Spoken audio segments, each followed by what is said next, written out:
the head gasket blew before the piston melted or whatever.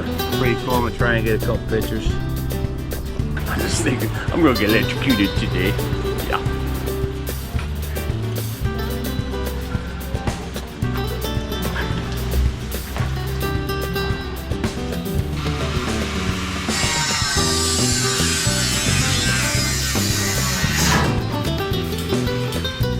Yeah, you gotta watch it.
Hello everybody, Craig here on the Thai farm with another soggy morning from a massive downpour. Actually the night before it downpoured even more, and it had thunder that was practically shaking the house. I swear it was originating on my front lawn or something all night. Not all night, a couple hours, but it rained pretty much all night. And I was a little worried because I had things going on. It was getting, you know, I don't want everything getting totally soaked and wet. But one of the things I totally forgot about was that the other day I was clearing this porch out here, and I had my, if you watched the previous video, I just bought a remote control boat, alligator, but I hadn't got the batteries for the controller yet. Whatever, lazy or whatever. But anyway, I just set the stuff aside. But I set it to the side on the edge of the patio, and it just got soaked. I went out there this morning. The boat was full of water and what the battery is and all that stuff. And I'm like, no. So I took it all apart. I used a blower, you know, my hand blower, blew all that out, and the controller was full of water. I blew it. God damn it! It doesn't work now. It doesn't look rusty or anything. It's super dry. I let it dry, but no. So like I said, I'm gonna have to get a different one. Maybe that was an omen. But I have been nursing my shoulders.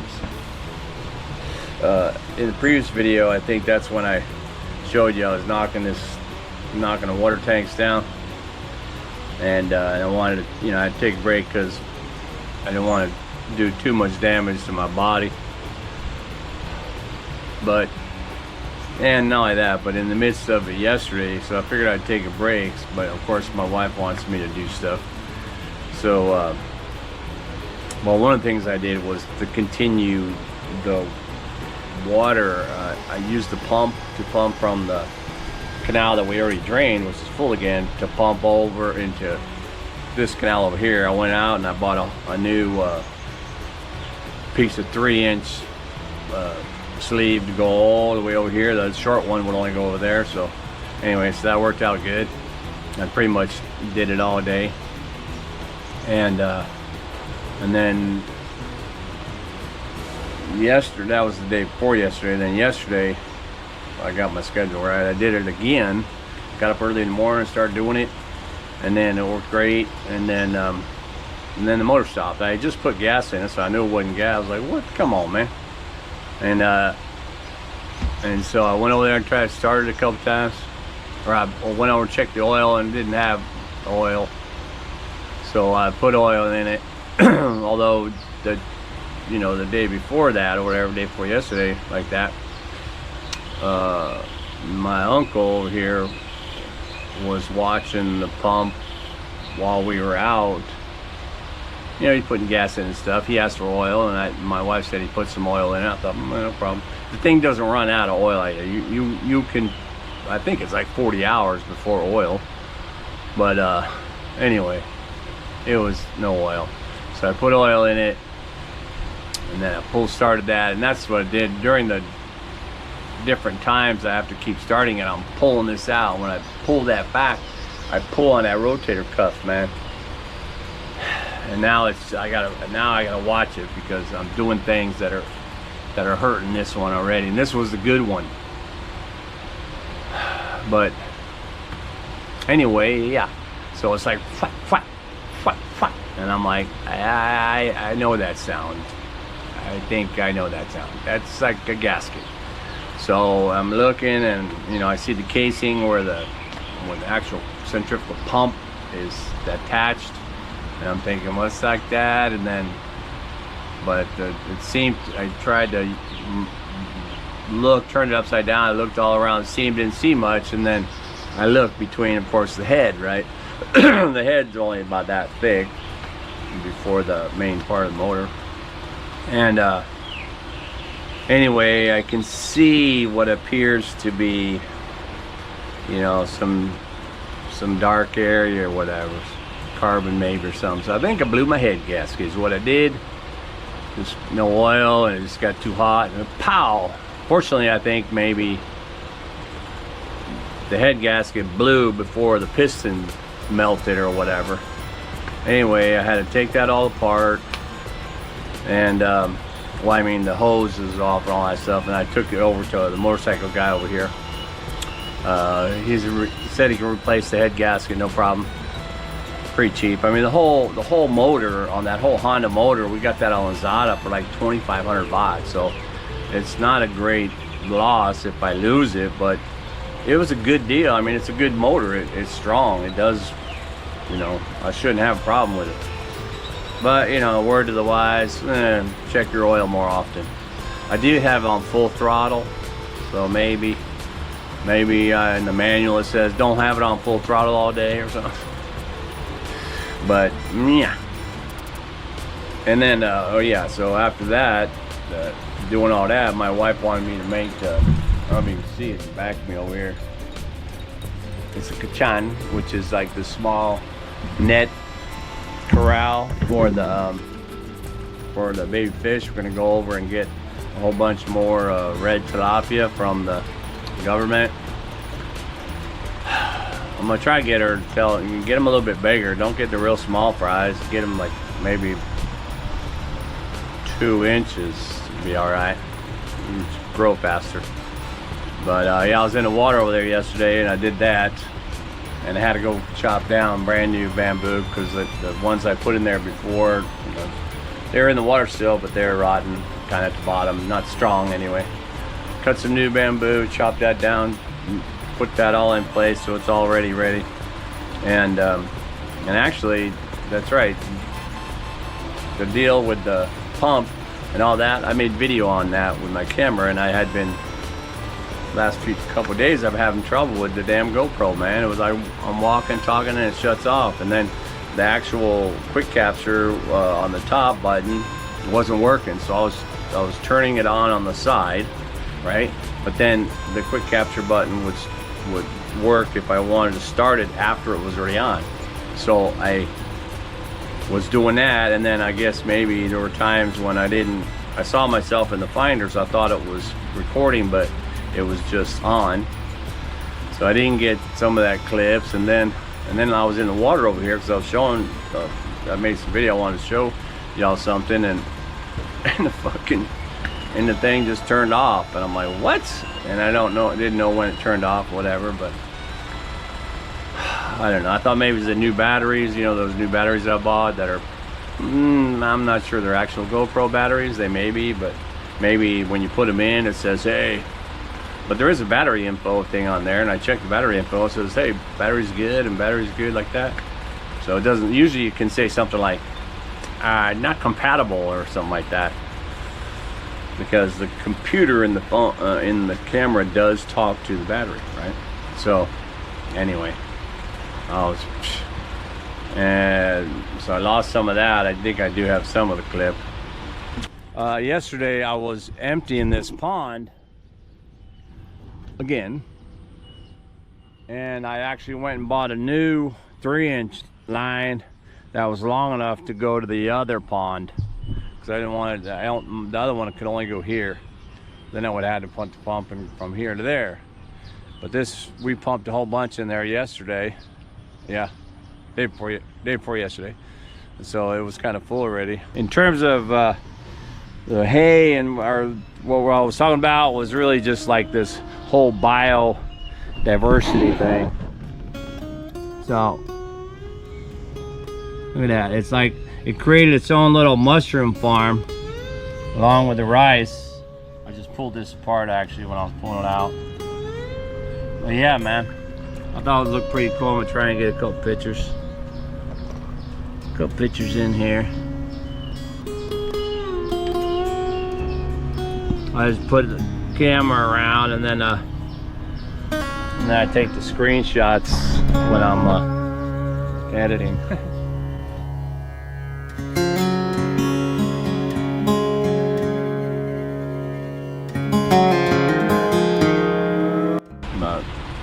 I like those. I like those little places around the ponds, and actually just anywhere around the pond that has this rather unique kind of biodiversity thing going, where it takes on a life of its own, and it's something growing. You know, I like looking at all the different mushrooms and everything like that. I think I did a video where I talked about, you know, where I showed like this 6 or 7 different kind of mushrooms just walking around the pond over there. Pretty cool. But with the pouring rain also, it also knocks the bird's nest out of the trees, and it also knocks more mangoes. So I still got a ton of mangoes on the ground, and I was thinking that maybe, I hate for them to go to waste. I mean, obviously I can eat some of them, but not all of them. And some of them are, when they hit the ground, if they're ripe, they'll pop open. So, you know, people generally won't eat those. I mean, I will. But, so I thought, try to remember, do monkeys eat mangoes? Because I think they do, right? I think they can peel a mango and eat the mango, right? Because the temple over here, not too far, it's just down the wood road there. They got monkeys, man. And yeah, so maybe I thought I was gonna ride my scooter over there, my motorbike, with a basket full of mangoes and give them to the monkeys. Just, you know, monkeying around. But before I do that, I can't have this. Look at this. You know, this right here, and all this debris field. I can't really have that going, man. I need to do this. You know, I start hurting, and then next thing you know, this has been here for a month. And as I'm reminded by Kenny, which is dude, I don't even know your channel name, Paradise in Thailand or something like that. But yeah, it reminds me, he's been waiting for this for like forever, which I probably go back in my videos, I've been talking about demolishing this thing probably for ever. Well, not really. I mean, ever since I got the city water. But you know, I know my wife didn't want me to do this. She'd rather keep this, but the city water's fine. It's working good. We ain't got no worries about that. We don't need this. And so, you know, fair enough, I'm going to use the sand and gravel out here, you know, as I try and create a new deck. And yeah, So I really need to smash this and shovel this. So I'm gonna, as a priority, because this is my work area, right? This is where I need to be. This is where I do my thinking. And especially if it's raining. And it's still early in the morning. It's 8 o'clock or something. But if I can, you know, get this done without wrenching my arm out of the socket, when it heats, that's probably the thing. Look at that, I can hear it. I can hear some squirting in there. It's not good. But, you know, I heat up and I'm working and I don't feel it, you know. And then you stop working and you take a shower, you cool off, starts to contract. And then it's like, oh, you can't move it. And that's where you actually have to be careful, because if you exacerbated it and then you cooled it down and it's contracted in maybe an awkward position because the cuff is torn. Then when you actually move it in a different area, like turning a doorknob or something like that, that can just go and make it catastrophic. I remember the first time I tore my rotator cuff. I was at school. I don't know if I told this story. Anyway, I was at school. You know, I was a high school administrator, and it was finals week. And one of the teachers couldn't get into the classroom. The key broke off in the lock or whatever. And you know, and we're gearing up to, like, so what they do is, you know, teachers come in early and all that, and then maybe set up their classroom like that, and then run over to the teacher lounge, get coffee or something like that, you know, and then try and relax for a minute, and then go back to the classroom for the testing. The kids are all waiting outside. So one of the maintenance guys comes over and he goes, "Hey boss, the you know, Mr. So-and-so or Miss So-and-so, I don't know, I forget who it was, can't get the room, key's locked, you can't get the key out." And he's like, "Nah, you can't do it. It's like German locks, really nice locks, school's new." And I was like, "God dang it." And so we had kind of a semi-Quonset hut roof, right? It went up like this, and then the doors were here. And so I said, "Get the ladder." And then I went into the next room, and between the ceiling and the Quonset, it was drywall. And so but you spaced, you know. So I got the ladder up there, "Give me your hammer." And I knocked out the drywall, and then I knocked out the drywall on the other side, and, you know, into the classroom, whatever. Cause I gotta hurry up, man. Because now I'm interrupting the classroom that I'm using to get in there, right? It's not testing yet, but they're right, you know, they're getting ready. And and my maintenance guy was like a short little guy. I'm all right, bro, get up there, go down the other side. It's 13 feet drop. And he's all, "Boss, you know." So I was like, "All right, get out of the way." And so I climbed up the ladder, crawled through there, and then I kind of backed out of the other hole, and I held on to the ledge. And then in my other hand like this, I'm just gonna jump off and land on the ground, because, you know, I can do that. It's 13 feet, but I'm already hanging down. My body's 6, so it's whatever, 6 or 7 foot drop. That's not a problem. And so when I went to do that, this hand hit, I don't know what it hit, the light, or it hit something that immediately knocked stuff into my face, and I held on here about a second or two too long. So as I turned and held on and dropped, it just like that, and then I dropped awkward, and I landed on my heel, probably shattering the heel and tripping my arm at the same time. I was like, "Oh!" I just got up and I opened the door. "Go ahead, get in there." And I hobbled myself back to my office. I sat down. I'm like, "Oh, give me some ice, man." And so, you know, the secretary or somebody got me a bag of ice, and I immediately put that on my shoulder, and my foot, I think, or maybe I didn't pay attention to my foot, so I had shoes on. But it hurt. I was limping for weeks, but I remember I know my shoulder was damaged. I didn't know I tore my cuff or anything. And I was like sitting outside on the bench after school when my other colleague, my administrator, Pete, and we were sitting there, and I forget what it was, rabid dog or something like that, but I had my sandals on, and I took my sandal and I threw it like that, like on the ground, like yow, like that. Actually, I don't even know why I threw it. I threw it at something. But anyway, the motion of throwing it like a sidearm pitch, oh my God, it's like somebody ripped my arm off, like off. It was such excruciating pain.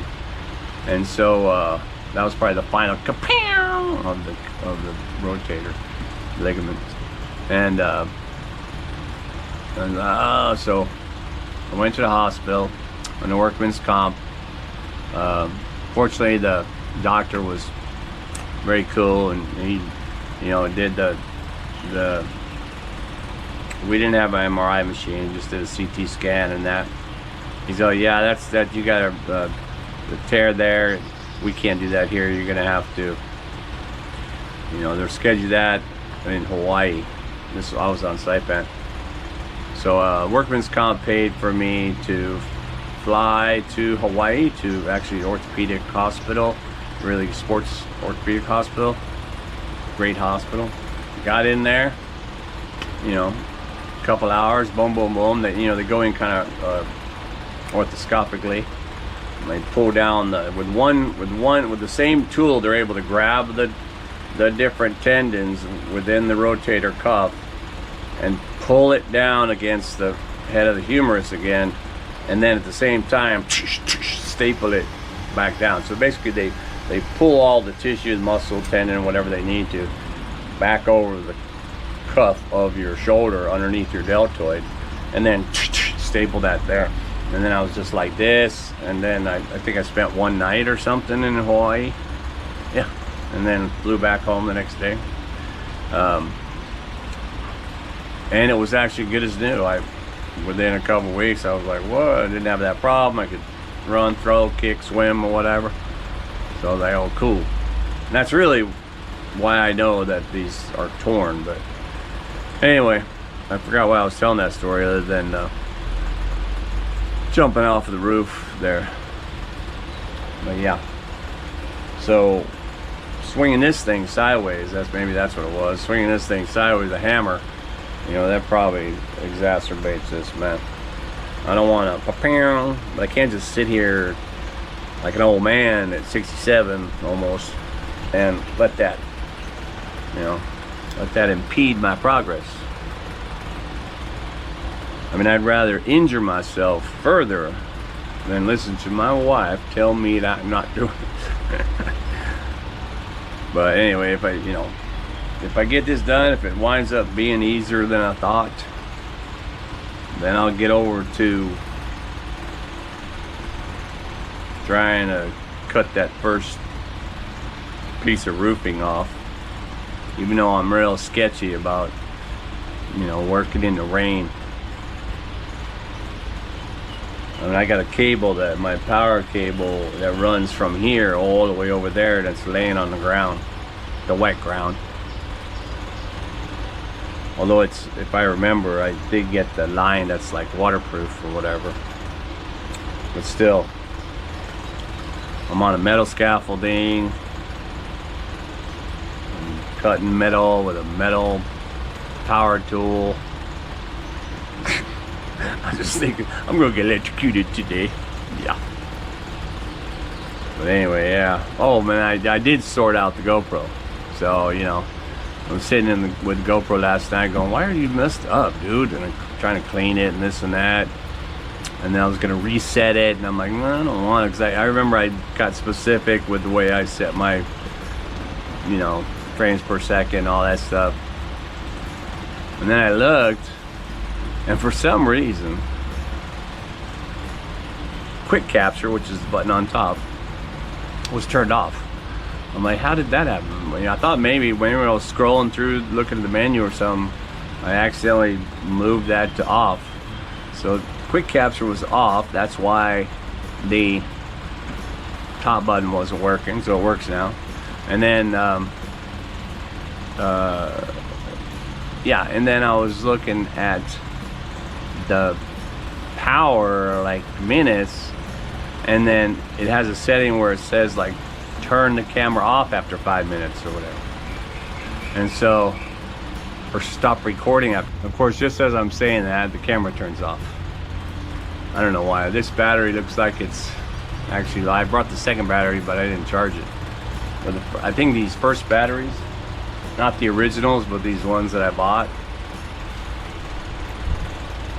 maybe they heat up quicker. Because if the battery gets hot, it'll turn off. And if it gets too hot, it'll just puff up. You don't want that. Anyway, I forgot what I was exactly saying at that moment. But yeah, I did fix the GoPro. But it seems I still have some battery issues. Might have to actually go to GoPro, or to go to Big Camera is the store here, and you know, get actual GoPro batteries. You know what? That's right. They don't sell batteries over there. Shoot, sell the whole GoPro. They don't sell batteries. They sell battery chargers. Anyway, I do have an Akaso SE7 or a Akaso 7 camera that I can use. Haven't used them forever. But today it's not baking out, right? It's still kind of it's humid, but it's still kind of cool, so it's probably a better time to go ahead and start smashing the rest of this. See if I can't flatten it out, get everything over here, make it look pretty, and move into my next phase of disaster here on the Thai farm. All right, get back at you.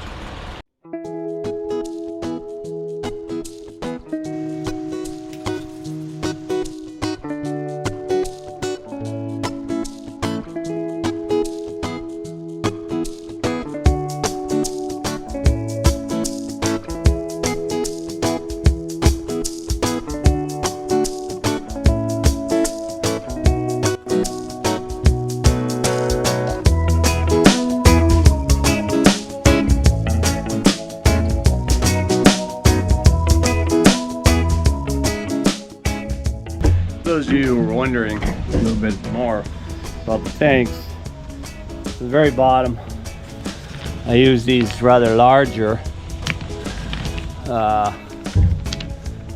construction rock. You know, compared, this is coarse, but these are like big stones. Kind of, I think I ran out of river rock, but I got big ones. And you notice I put that blue net over the top of them, and all the sand was on top of that.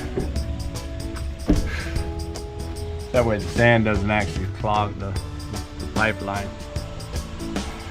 I remember now, I think I got river rock, or at least this kind of stone on the bottom of all three as a base, and then a blue screen. So maybe when I dig this out, I'll hit blue screen. But I'm gonna clear all this before I do that. I don't want the charcoal mixed in with all the stuff, because I gotta push all this stuff out that way. All right, man, let me get it done. Back at you.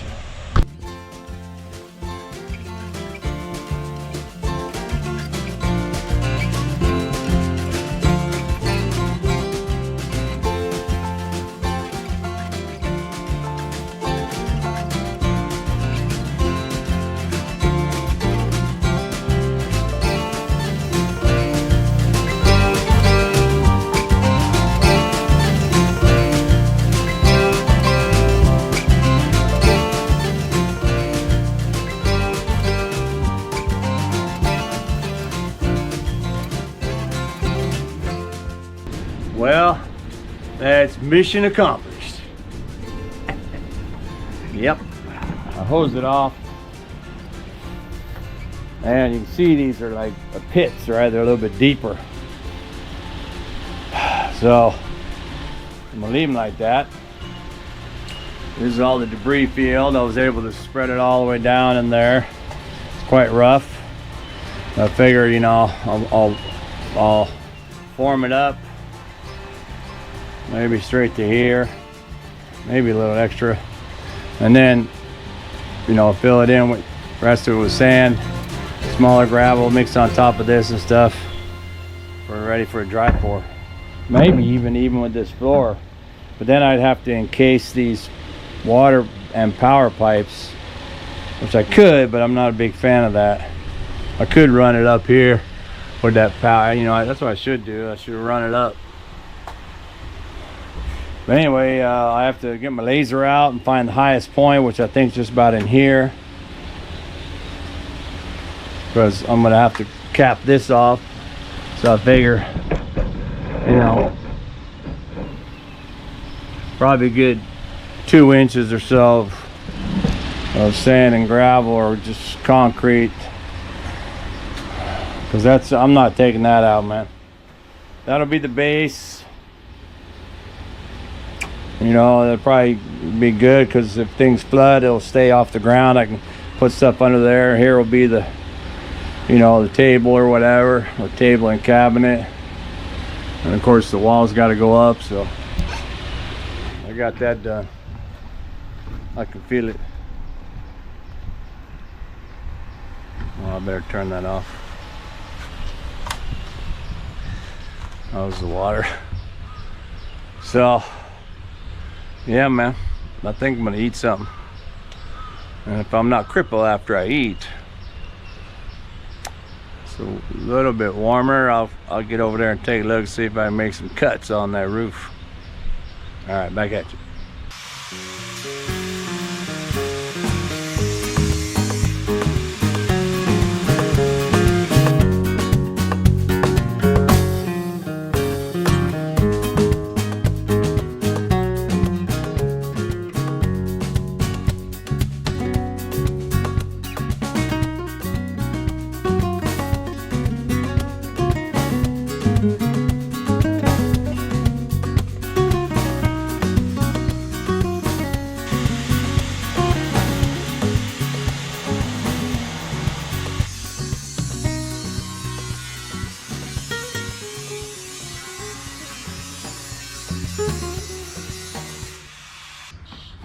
Boom.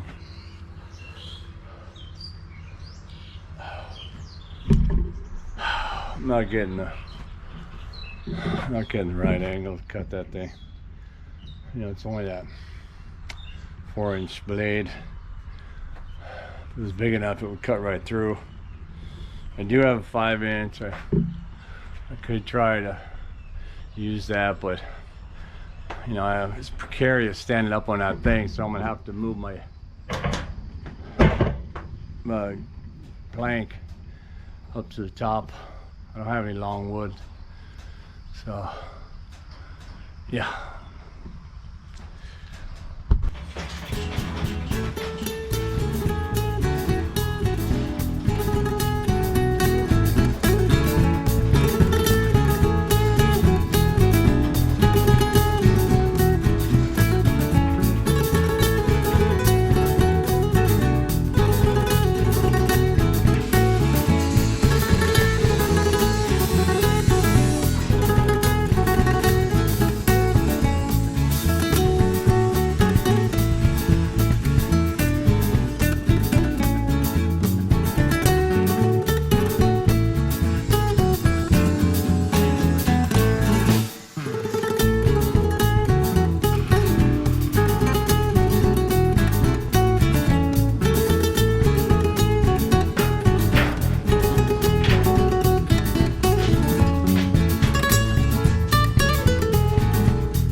Yeah, you gotta watch it.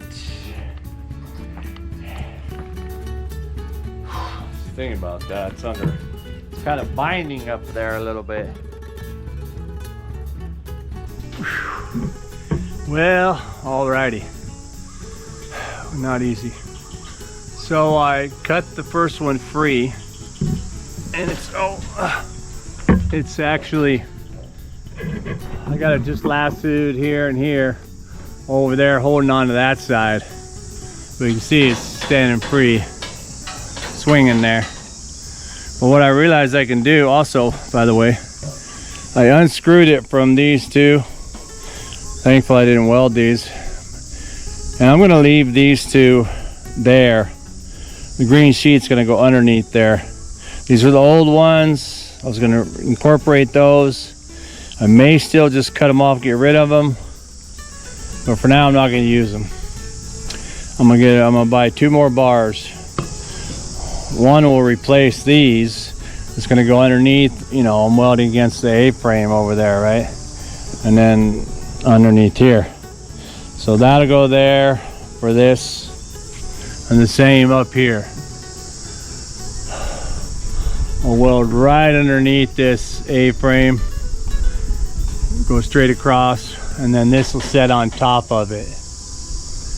That'll still give me about this much space underneath that apex. It should.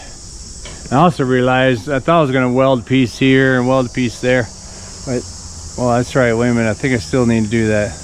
No, because I was going to say I could slide this under, so I only have to weld an additional piece onto one side, but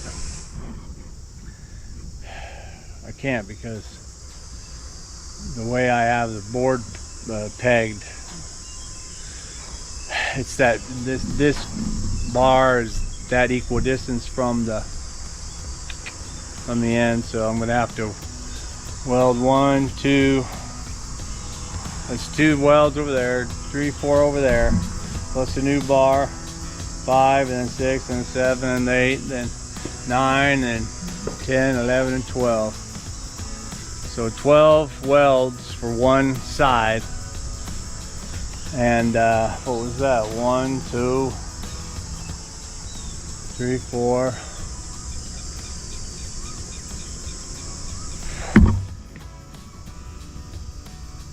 Huh. Oh no, yeah. 5, 6 cuts. 12 welds and 6 cuts for each side. I should be able to bring it back together, or where I want it. But I've been up and down this scaffolding gingerly 30 times probably.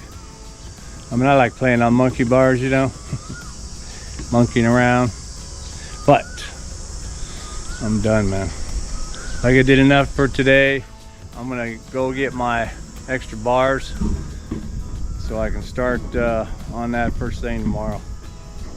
That is if I don't wake up crippled from breaking all that stone and climbing up and down on these monkey bars at 67 years old.